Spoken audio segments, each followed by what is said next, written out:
পাখি টাক্স প্রিন্টের স্ট্যাম্পের মধ্যে পাখি তো আছে। এই যে হ্যাঁ, এটা সরি সরি দেখে নাও।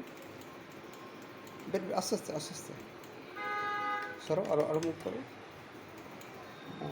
করো আর মুভ করো, পেয়ে যাবে। এই তো পাখি। এই নিচের ব্ল্যাক বাটনটা, এই যে মাউসটা নিচের, হ্যাঁ ওটা ক্লিক করলে নিচের দিকে আরও পাখি আছে দেখতে পাবে। পাখি চুজ করার পর পাখির সাইজটাকে এখান থেকে ছোটো বড়ো করতে পারবে, বা পাখির মুখটাকে বাদিক ডান দিক ঘোরাতে পারবে। ভালো হয়েছে ছবিটা, অনেক কিছু একসঙ্গে অ্যাড করেছো এই একটা জায়গার মধ্যে।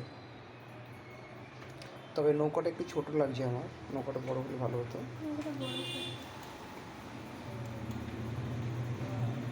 আর আপেলগুলো বরঞ্চ বা লেবু যেটা করেছো গাছের মধ্যে, ওগুলো আরও ছোটো করে দিলে ভালো হতো। আরো ছোট, ঠিক আছে।